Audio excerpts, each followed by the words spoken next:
Thanks very much to Simon Maple from Snyk.io for joining us today.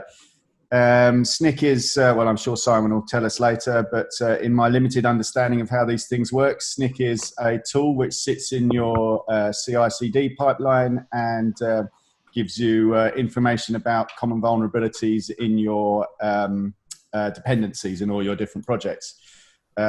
So Simon is going to give us a demo, firstly, of some live hacking, which I'm hoping is similar to what I once saw Simon do in a presentation in Poland. I think it was last year, and it was really entertaining. And then we'll have a little bit of time at the end for Simon to show us what Snyk does and give us a quick demo. And then hopefully we'll have 5 or 10 minutes at the end for questions, as we normally do. So over to you, Simon. Awesome. Thank you, everyone, for coming, and thank you for setting this up as well. This is a pleasure to be here. I'm going to just quickly share my screen. And there we go. Hopefully you can see that now. Let me play that. Okay, I promise there will not be too many slides. I'm gonna skip through these fairly quickly because I want to jump into some demoing. And yeah, we're gonna be demoing some live hacks. I think at Codurance you pretty much use you know, Java languages, JavaScript, Node. I think you pretty much use most things. So I'll cover a number of different languages throughout this. But yeah, we're going to be doing some live hacking. We're going to show you some vulnerabilities in real world packages, and we're going to show you how to exploit them. And then we'll look at how you can you know, be defensive in your choice of libraries, and also be defensive in your versions that you pick of those libraries. And we'll show you that throughout the pipeline. So yeah, I've been asked to do some live hacking and some demoing of Snyk, so we'll do both of those. Everything I show you today with Snyk is going to be free. Unless I explicitly say this is a paid feature. We have a freemium tier, which basically means it's not a trial. You can just continue to use Snyk for free, and it tends to be limited on the number of tests rather than you know, some of the different features, which I'll show you as we go. Anyway, so a little bit about myself. I'm based just outside of London, and I am more on the Java side. So I created a community called the Virtual Java User Group. I'm one of the co-leaders with Martin and Ben, and others, including Sandro, who you know, helped a lot with the London Java User Group as well. I also help run a number of different other things, like the Secure Developer, which is a podcast on my DevSecOps, and a whole bunch of these other things. So my role, yeah, I'm in developer relations. So I've been at Snyk for about 2 years now, just over, coming up to 2.5 now.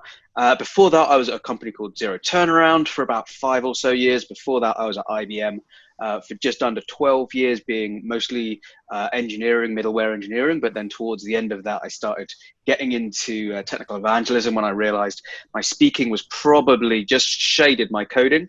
And so to the joy of all the developers in that team, I moved over to more conference and code, which wouldn't see the light of day in product. So let's move on. Let's talk a little bit about DevOps. Not too much, but I want to kind of like frame some of the buzzwords that we may encounter today.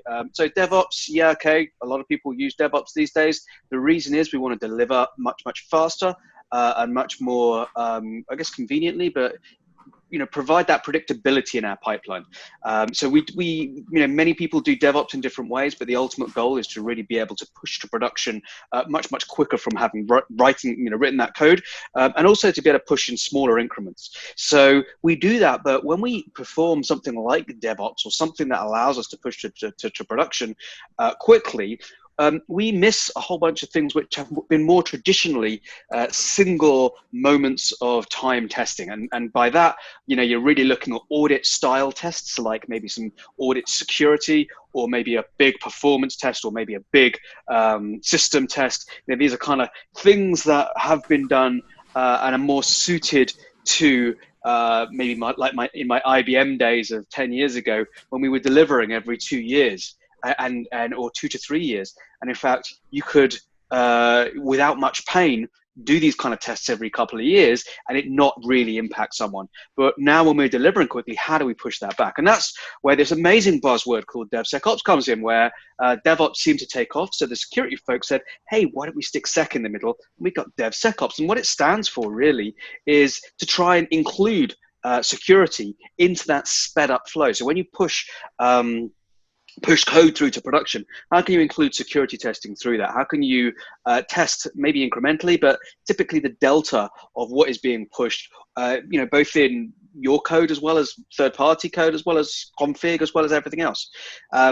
But some of the key things that are very similar to the problems that DevOps tries to solve is the lack of the focus. So the lack of the ops focus is really the DevOps, one of the DevOps key things in that development environment. So, developers owning the delivery as well as the actual code.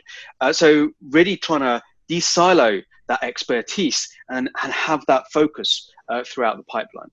And of course, I hate this next slide, because this is the tip that tends to be the really big example that everyone gives. But Equifax did make the headlines, but behind the scenes, what we're really looking at is in fact this one here, Apache Struts. So Apache Struts is one of the key libraries that Equifax were using, and this was the first hack that occurred on the Equifax platform. This is the first hack, but then it took another couple of months before they were actually breached and sensitive data was taken. But I want to show you this in real life. So I'm going to jump across and show you. In fact, I have it here. Look, this is just a regular to-do list application. I can click on About, and you can see we're using Struts at an early stage. We're using a very early version of Spring, and we're using Hibernate because, hey, why not? Here, I'm going to hack Struts. Of course, this About page is not typically how an attacker might get their information about the frameworks and the languages and so forth that we're using. But here, this is just a demo application. So I'm going to do my usual and buy my wife some flowers as a to-do. I'm going to make that high because this is clearly, what is this, 40 years old now, this to-do. And it's just a, regular to-do list, not much in that. But let's hack this now. We know this is an endpoint that is likely using Struts. So let me jump across over to not this one. Let me jump over to a terminal where I can see some fun exploits. Okay. So the header that I'm going to be passing, let me count this quickly. The header that I'm going to be passing on a endpoint request is going to be this one, and we're going to pass in a content type. That content type is going to be illegal, but this is actually using the OGNL library, which is a library I believe is used with Struts as well. And the OGNL library will it does a whole bunch of stuff like access getters and setters and automatically execute them and things like that. But one of the things it will also do is it'll evaluate certain strings like this one here, where we have I think it's normally $1. Brace, but in this case it's percentage brace, should work the same, and things get evaluated. And this, because it's being an illegal content type on our header, is going to send us down an error path. And as part of this error path, one of the things OGNL is going to be used for here is going to be providing more information to the user, or used as part of this, providing more information to the user down this exception path about the error that we saw. And as part of that, this block is going to be evaluated. Now, in evaluation of this block, we've got a couple of things that are happening here. This piece here is we're going to create a new process builder, executing commands. Commands is going to kick off bash, running a command, which in this case, we've just got some temporary text here. Was there a question there? No, sorry. Am I not muted? I'm sorry, I thought I was muted. Sorry. Oh, no worries. Could have been more embarrassing, but we're good. I knew where that was going. Sorry. Cool. So yeah, we've got a command here. This is just going to be substituted. Let's execute this now. So I have some here, and let's cat it.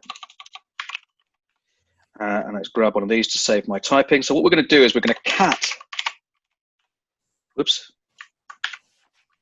Yes, that wasn't going to work. We're going to cat this headers file.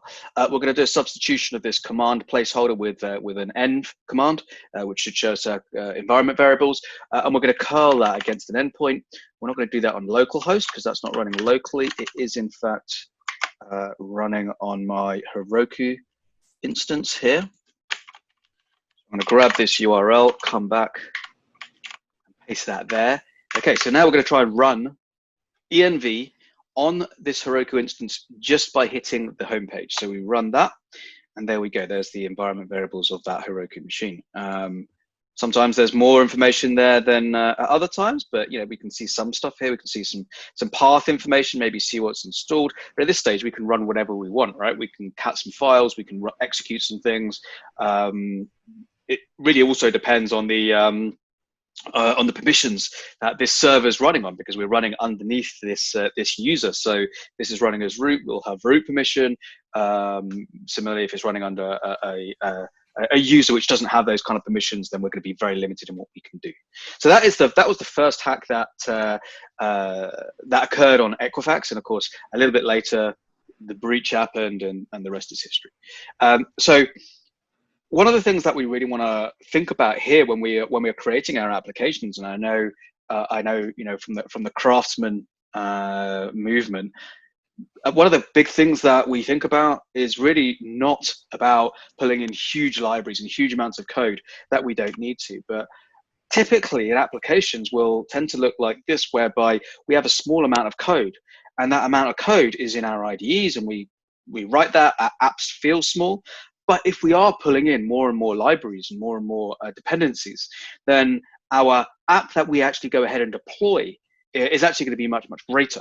And this is both through our direct dependencies as well as the transitives they bring in. So let's take an example. Here's an example serverless application. So we have 19 lines of code here. You can see two direct dependencies in this code from our require statements there, AWS SDK and Node Fetch. So of these two direct dependencies, question for the audience now, how many indirect dependencies do you think we're going to be pulling in, or how many total dependencies do you think this application is going to have? And I'll caveat that with this isn't as bad as the usual NPM style JavaScript environment where we pull in like several thousand dependencies. So any guesses on how many direct dependencies, how many total dependencies we're going to have here?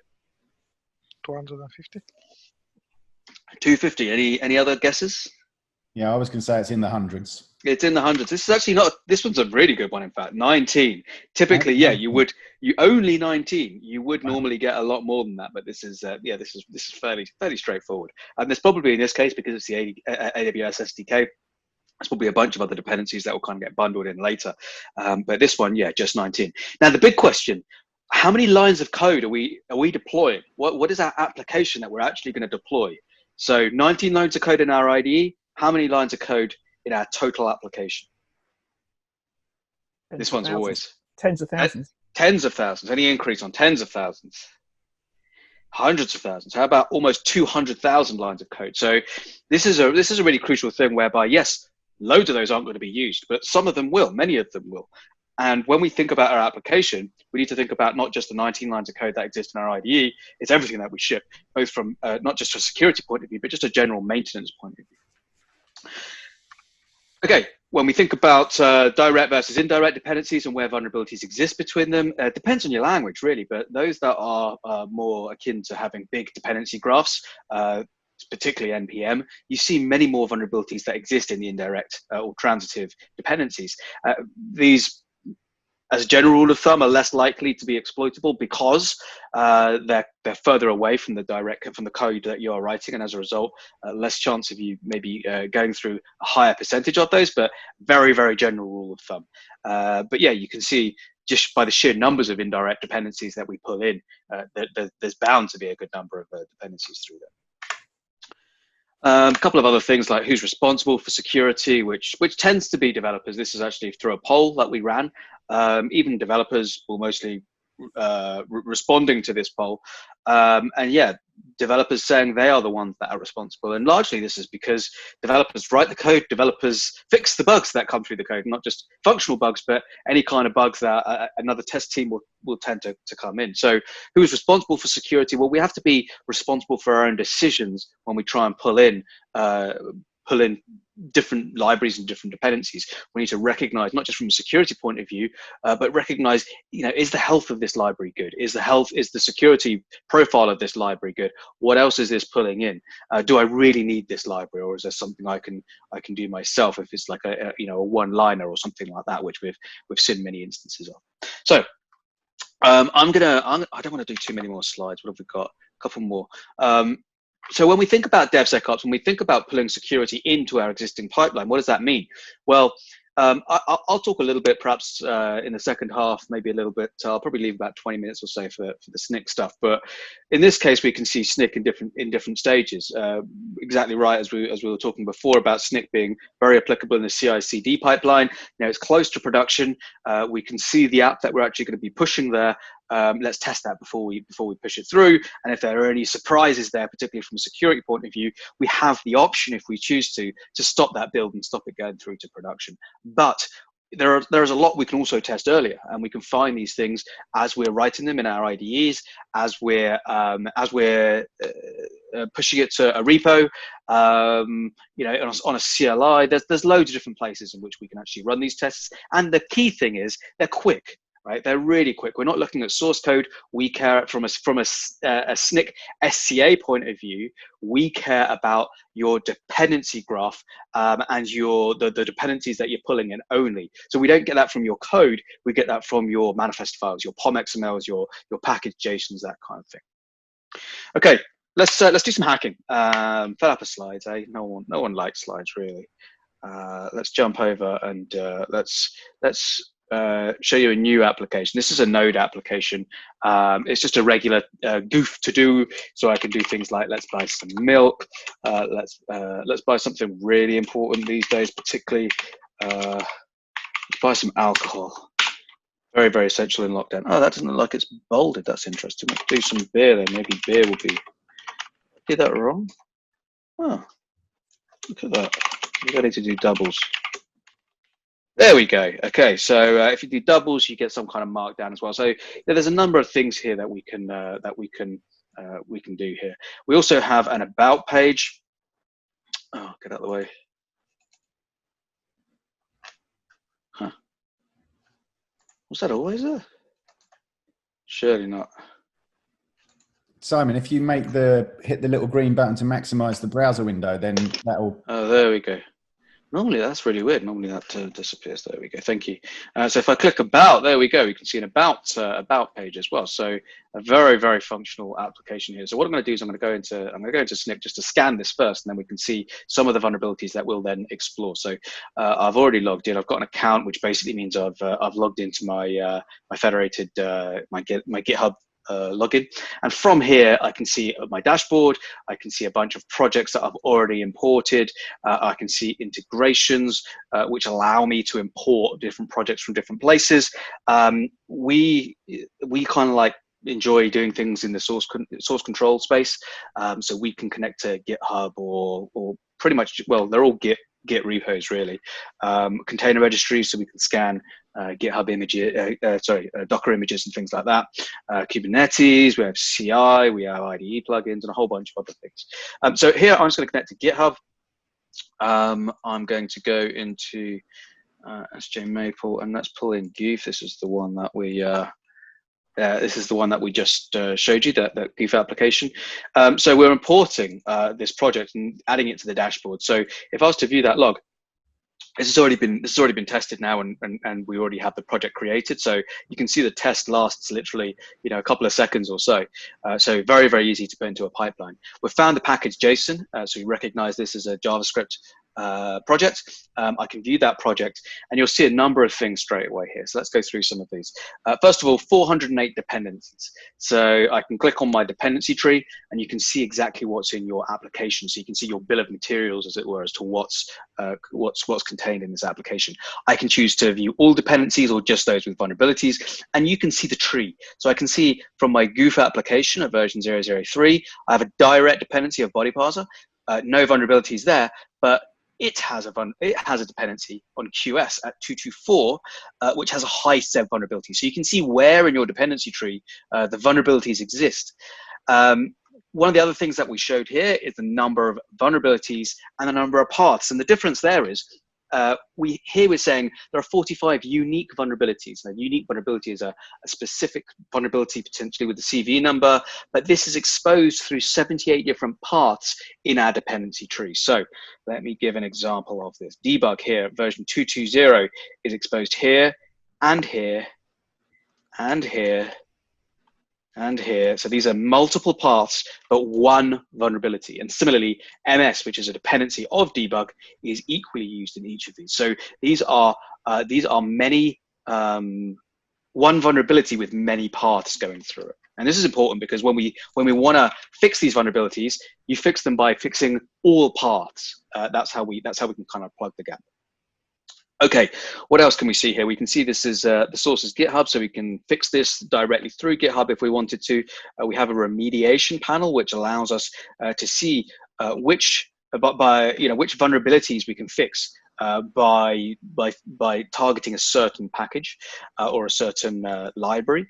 And I also have issues where everyone has issues, right? We can see our issues here, and this is the actual vulnerabilities that are affecting our project, and we can see a huge amount of information in here, which tends to be added by our security team because typically the CVE database is very, very sparse with that kind of information.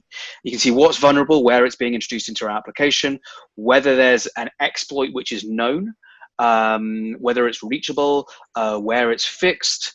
All this kind of stuff. There's a whole bunch. I didn't even know that reachability existed just yet. I know this was something we're working on, but that's cool to see it already there. But this is, great ways in which we can combine this information to really qualify which are our real high SEV vulnerabilities. And I'm not just talking about the CVE. What is it? The CVEE, is that right? Too many acronyms. CVSS score. Yes, sorry, CVSS score.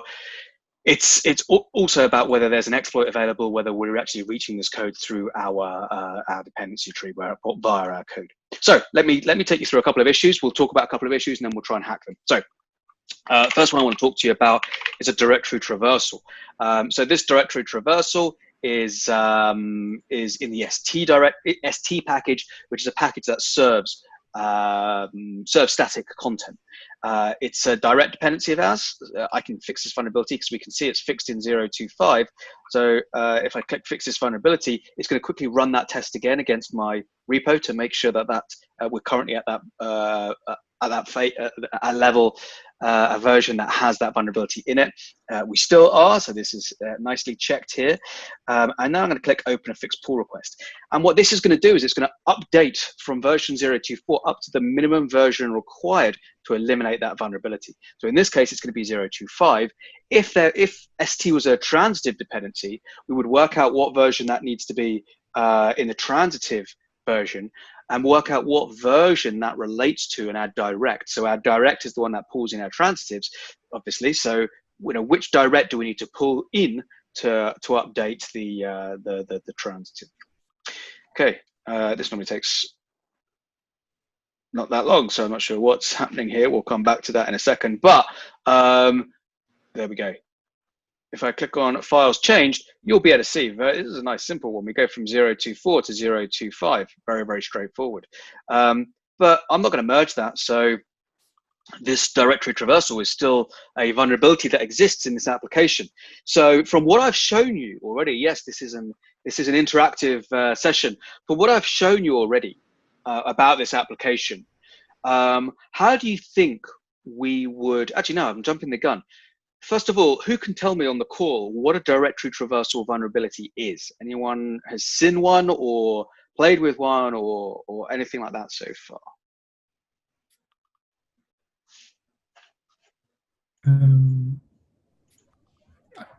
I think I can offer a suggestion for that. Yeah. So being able to basically navigate into different directories on the server effectively. Mm-hmm. That you shouldn't have access to.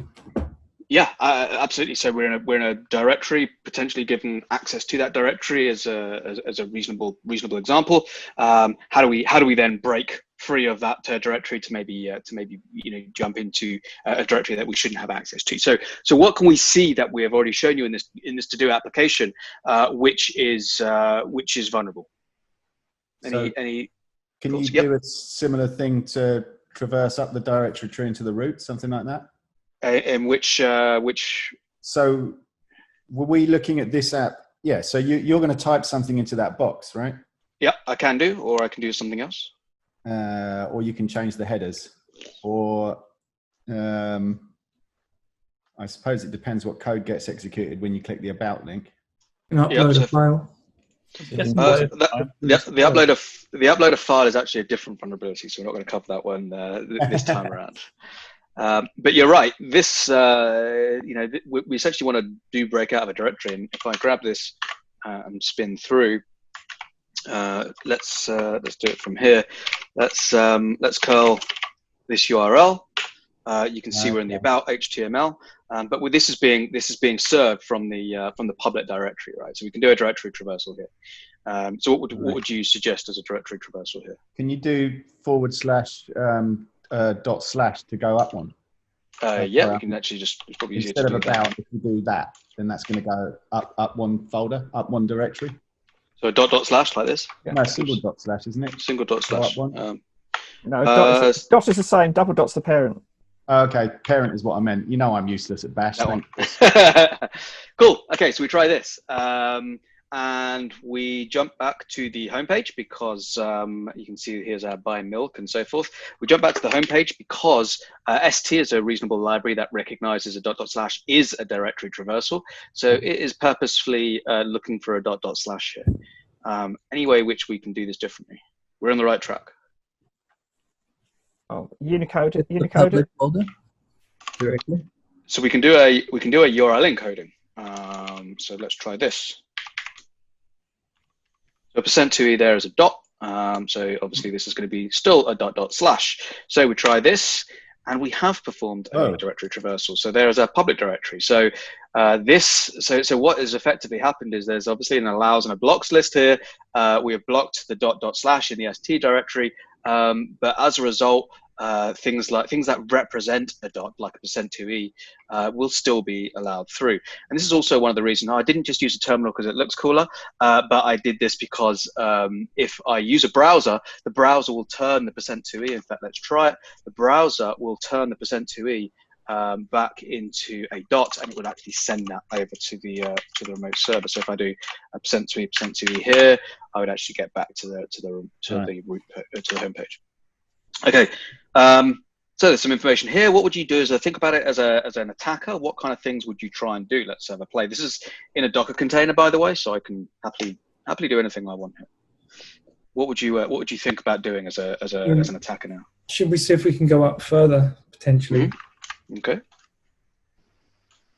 This is an interesting point because it's like, we don't know which user we are at this stage. So it looks like I can keep doing this. How far should we go? Should we just keep doing it loads? There we go. CD .. in the root is obviously the root. So that takes us to the root. On this stage. Can you do a delete request on something? That's a really good call. Yeah, I think you would be able to. The only thing at that stage it would determine is whether you would have the permissions as that process to do that. But yeah, there's no reason why you couldn't perform that. And of course, like, who am I to find out whether you're the root user, something like that? You can't execute anything on it, so you can't. This is a read-only task which we're doing here, really, with curl, which is kind of like why the directory traversal is a medium set of vulnerability, because we can't change anything on that remote system. Right, but if you can read stuff, could you maybe read some configuration that's going to help you to do some other hacks? Absolutely, yeah. I mean, so like this is the etc password, which isn't really that useful these days, but yeah, you could read config. You could find other certain ways of trying to find a vulnerability. In fact, you could read into like a hidden folder, like the .ssh folder or something like that. If this user had the access to that folder, so if you're on running as root, then yeah, no reason why not at all. If, for example, if I look at my, this is my application, right? So in here, I might have a look at the config in my application. So this is my my dependency tree. So you saw the 400 dependencies, right? These are the what, 25 or so direct dependencies which pull all those in. So from here, you can then find maybe more ways of doing an attack. So for example, Humanize MS uses MS. We also use MS directly, but Humanize MS uses MS at a version that has a vulnerability, which is a regular expression denial of service. Why don't we try that one? Let's have a look at Snyk. Just a second. Let's go back a little bit to have a look at our. To have a look at this one. I'll open a fixed pull request. I'll import.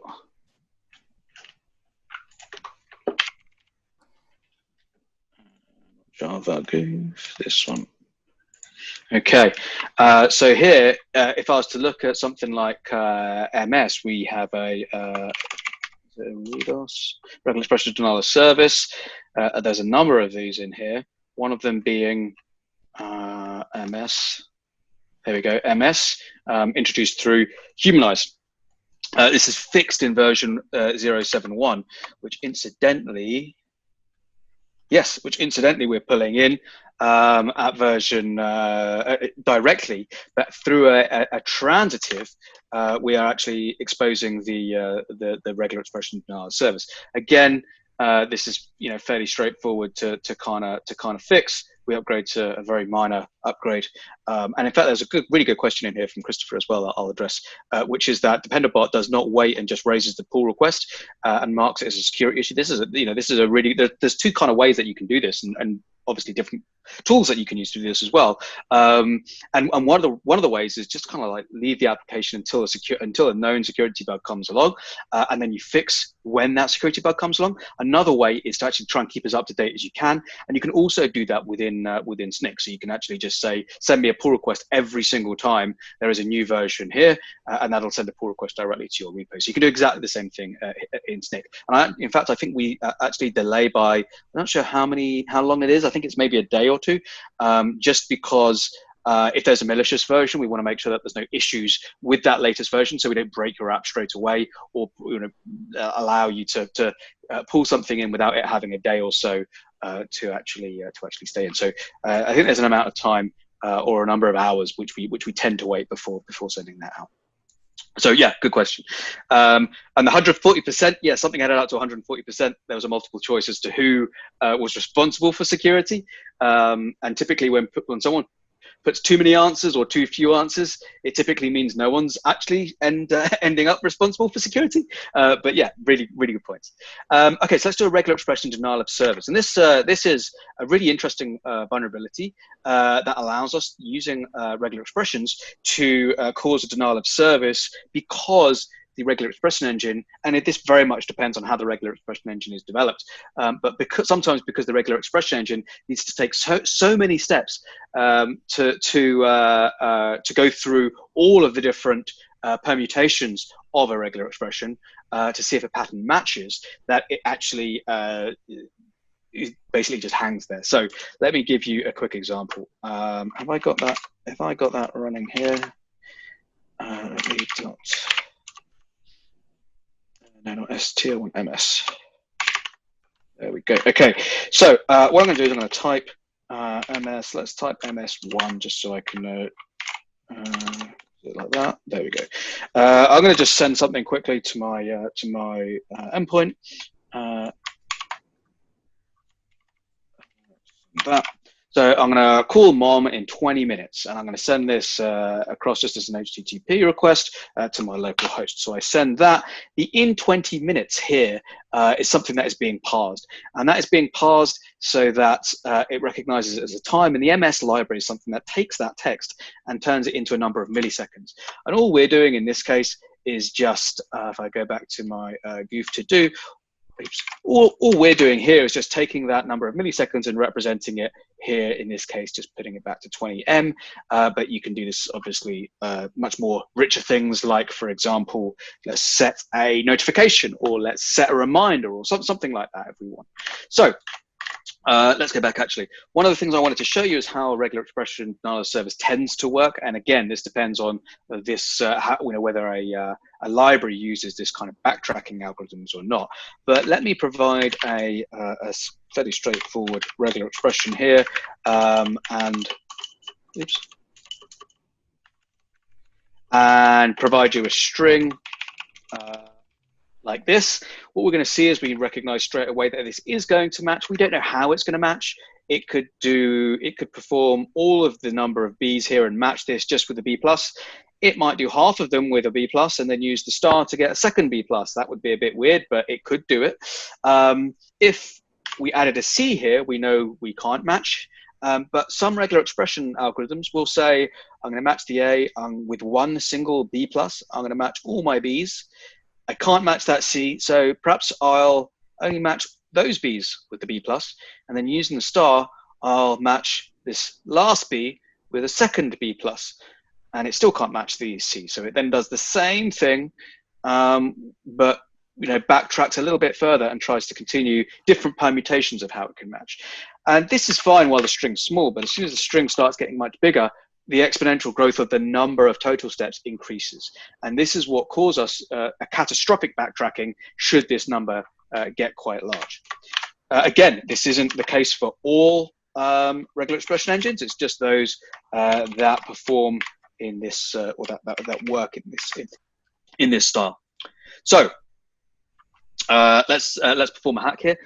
So let's in fact type MS. I think 3 should do it. There we go. Actually, no, let's do 2. Okay, so I'm going to grab this. And what we're doing here is we're going to echo this content, but this time, rather than provide a number of minutes, what we still are, but we're going to print the character 5 60 times. And in fact, what I'm going to do is print this out 60,000 times and hit return. Now this succeeds, and it succeeds because we've printed 60,000 character 5s. And while there are a huge number of permutations and combinations of this working in the by the regular expression engine, the one thing it doesn't do is fail. And it doesn't fail because it works first time. It doesn't have to find all of them. It needs to find one that works, and then it can pass back saying, yes, this works. Here's the way I did it, and here's the pattern. So what we need to actually do to actually make this hang and actually go through all these permutations is to change minutes here to minute A, for example, or something like that. Now it'll go through all these 5s. It'll get right to the end here and try and match minutes. Can't do that. And it will try and find a way of actually changing the way it matches this. And that is going to cause a catastrophic backtracking. So if I run this, nothing happens. And that's because we are going through those numbers right now. So let me quickly jump back here, show you the wonderful world of Node where we have this single threaded application.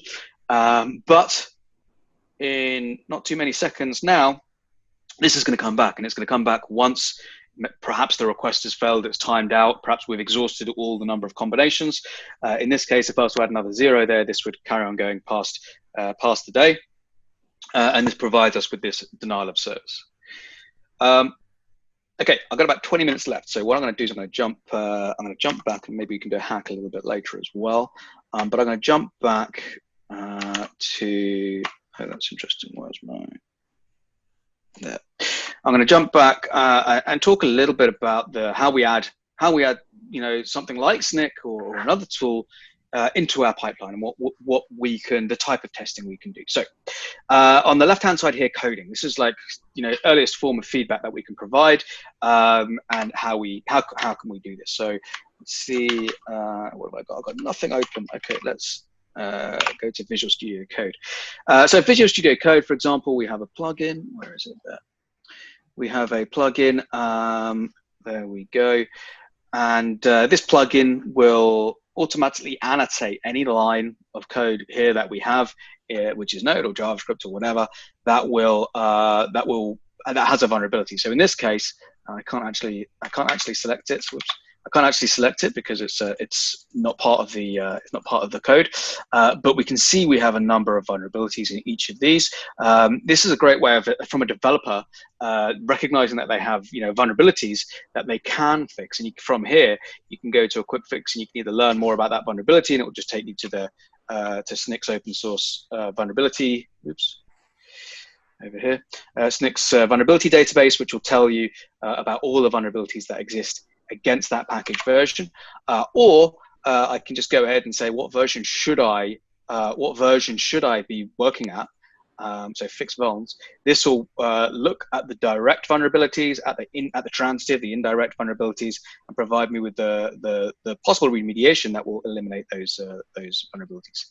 To do that, of course, I would need to go to my package JSON, there, and I would go to my ST library, and this is where I'd obviously change this to fix this. And again, we test this as well. So a developer through plugins, or if they, you know, are not using an IDE or not using an IDE with these plugins available, we could jump straight over to the directory to a command line and say, okay, in my project root, I'm just going to run Snyk test. And Snyk test is in fact an npm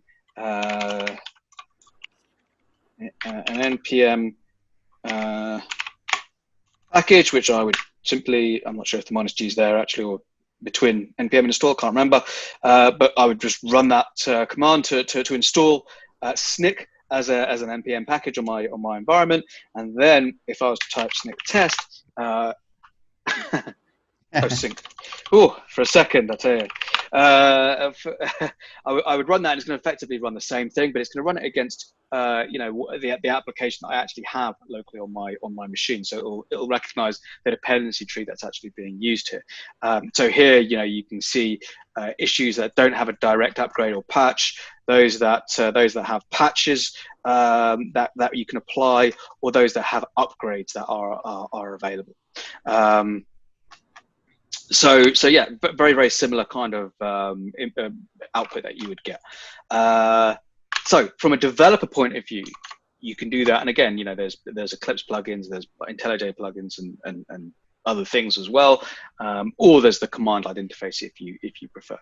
So then when we go into a repo, this is the first time you can really mandate or police that developers and the whole development team is actually testing for your bugs, because of course anyone could just ignore or not use those kind of plugins during coding time. So what do we do there? So let's jump back over to our I full screened it, didn't I? There we go. Let's jump back over to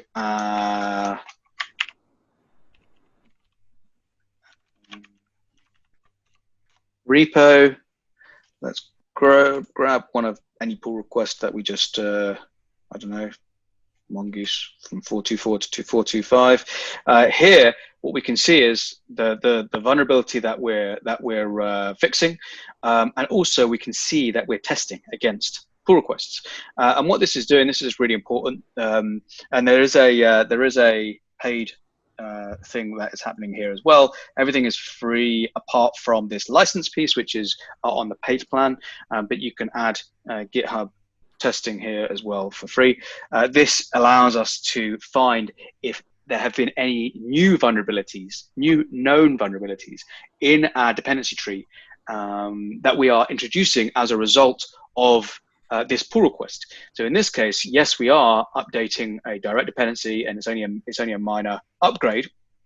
But are we introducing new vulnerabilities in 424 that didn't exist in 425 that didn't exist in 424?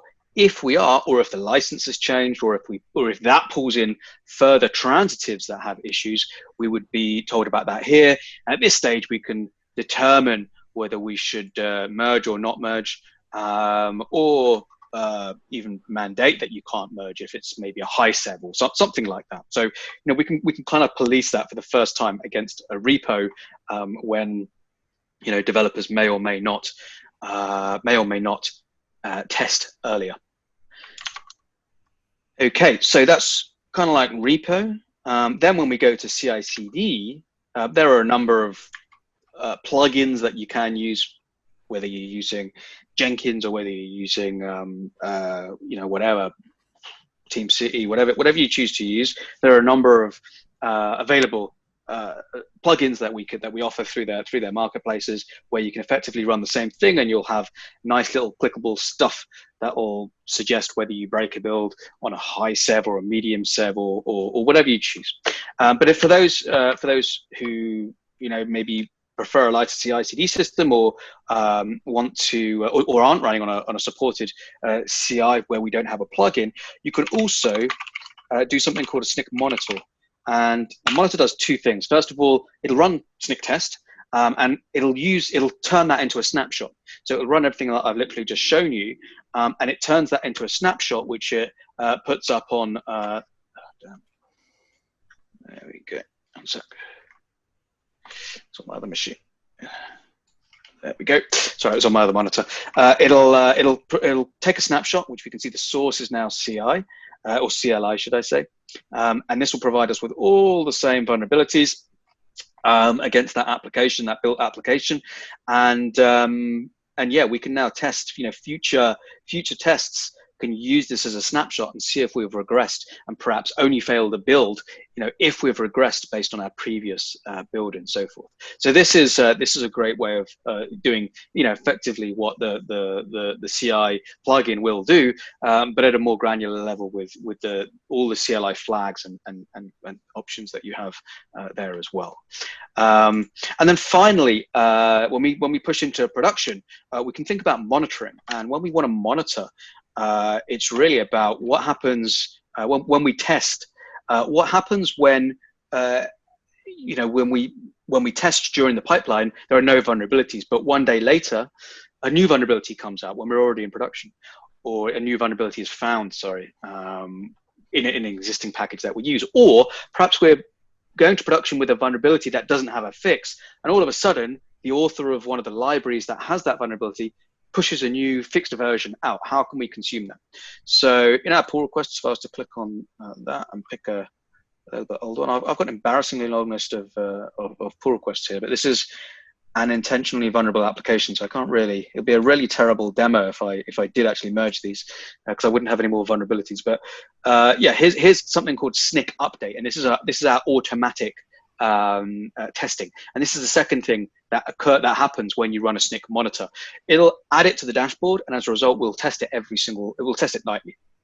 So every day we will run that test, and if a new vulnerability occurs, or in this case, the project has vulnerabilities that could not be fixed or were only patched because an upgrade wasn't available, now a new upgrade has been published, and this pull request will contain the fix that will go ahead and upgrade your dependencies. In this case, it's a potentially breaking change, so it just means we're upping the major version of our in our semantic version string.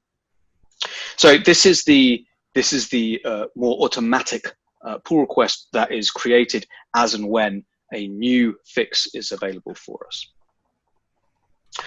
Okay. I have about 10 minutes left. I'm happy to take questions. There's one other thing I kind of want to show you, which is if I jump up here and go into KubeCon, which is our support for containers. So, for example, if I go to my projects, in fact, hopefully one of these. Let's see. Let's grab this one. Here's a project. Which has been, it's an image that has been tested from Docker Hub, so it exists in Docker Hub, and we just point to it. It has had a Docker file associated with it, so the Docker file will just simply be in GitHub somewhere, or some Git repo perhaps. And here we can see from that Docker file, we can see the current version of that image. In this case, it's Node 10.4.0 Slim. See the number of vulnerabilities that exists in that version. Many of which low, many of which probably not exploitable, and we can see around 39 high set vulnerabilities. And a lot can be fixed. In fact, we did a lot of testing against some of the, we did a lot of analysis on the data of existing scans, and a lot can be fixed just through moving to a slightly better base image, or even doing a rebuild as well of your images, because it tends to be that a rebuild will pull in something, that a package at a newer version that has a fix, and of course your image is perhaps maybe even not slim enough in terms of the packages that it pulls in. But yeah, here you can see a minor upgrade option and a major upgrade option that can significantly reduce the number of vulnerabilities you have, and also some alternatives, so different tags here and different, in fact, different bases entirely. So there are a number of ways in which you can look at that, but this really gives you that insight. And again, you'll see the dependency trees of the packages that you're pulling in its entirety as well. So yeah, I just wanted to mention that obviously, we do a lot of work on the applications themselves, but we also have some. In fact, look, here's the. This is what I was talking about, which is like very similar to how Dependabot kind of like works. So you can also keep your projects up to date with automatic dependency upgrades if that's something that you're interested in. So yeah, got about 8 minutes left. Happy to take some questions or show some more hacks if people are interested. I have a question. Yeah, sorry, who's talking? No, I said I had a question, but if you want to go Yeah, first. no, you go ahead. You go ahead. I was just going to say, raise your hand, but you're talking. That's fine. Go ahead. Sorry. Yeah, from my experience, I'm still looking for what makes Snyk the game changer here. So if I could just describe my pipeline, I use npm audit on the command line, so I get a similar experience to the Snyk dependency checker there. I then have a pipeline in GitHub, which will then which uses Dependabot, which then runs the tests, and I can choose to merge those security vulnerabilities as they come out. In VS Code, I have a plugin which essentially shows me dependencies are outdated by npm. And as for things going to production, it's completely up to me. So I'm trying to, if I had to say, get in a room with a couple of developers I work with, how would I convince them that Snyk has something which changes the game for them? So I think, I think if you are keeping absolutely up to date with every single dependency, it will tend to just, the Snyk path to a remediation will typically be adopt a version that has that fix in it, if that fix exists. If you are running at current version, then there is no upgrade path. So one of the things that can massively benefit is things like that. We have Snyk patches. So you saw, in fact, in that CLI, I mentioned Snyk patches. A Snyk patch is and we do this for a number of very, very popular packages, whereby if a vulnerability exists in a package and that package is consumed by a separate direct dependency, so it's a transitive dependency, the package has a vulnerability that's been fixed, but the direct dependency isn't pulling it in, and this happens a lot of times. We can perform a kind of like a binary diff on that transitive package, which will allow you to consume that fix. And typically we only do it for like 1 or 2 line fixes on those. We will apply that fix onto that transitive dependency, and that will then allow you to run with that fix. So that's one thing. Secondly, we have a much stronger database than npm audit, which tends to use more of a CVE database. If you were to look at something like I don't know, the Node ecosystem, if we're looking at npm audit, I think around 80% of our vulnerabilities, over 80% of our vulnerabilities that we have for Node and JavaScript don't exist in the CVE database. So these are vulnerabilities which are fixed, but not necessarily pushed back to the CVE database. And this is through simply looking through GitHub and things like that, which will work. But if you're using Dependabot as well, then that will kind of very, very comfortably and easily update to the latest version anyway. So yeah, I mean, it's a similar tool, right? It's something that exists as well. And if you're not using something that pulls you up to the latest version because maybe it's a legacy app and you're not changing it very often, it's more important to see where these issues occur. So that tends to be, and again, Dependabot uses a very different database to ourselves. Our database is actually used by Google, Facebook, Netflix, and many others as a licensed database. So our feed is, generally some of the best considered the best available. Thank you, Simon. I feel you. like you've had that question thrown at you a few times based on the way that you smoothly answered it. Has anybody else got any other questions? Yeah. Go ahead, Chris. I noticed in one of those packages you added an agent into the project, a Snyk agent. What does that do, and what does that add to the project? Because that looks to me like we're adding code to a system which actually adds potential vulnerabilities rather than actually a benefit. Yeah, so it's a project that will be able to perform a Snyk protect. So in that case, I'm actually adding it to add the patches to my application. So it's actually a step that would be invoked during build. It's a dev time dependency, so it wouldn't actually be pushed through, and it will effectively enact the Snyk protect action, which will apply those binary diff patches if you're using them. Yes, and there is a possibility that that will contain vulnerabilities, but we also test Snyk with Snyk, and we may always maintain a zero known vulnerability across our database, and we will patch or upgrade ourselves as and when those vulnerabilities come through. Okay. I've just got another question on there. I've tried looking at trying to add on Snyk to, say, my GitHub account for doing access. Mm-hmm. There's a slight flaw that you actually have to grant access to everything you have access to. It wasn't very fine-grained, which is problematic. Because as I use Dependabot aggressively, if you have Dependabot and Snyk running, it causes problems because right. Snyk says, "Hey, yeah, it's so fast." It says, "Yeah, it's great. There's no licensing problems."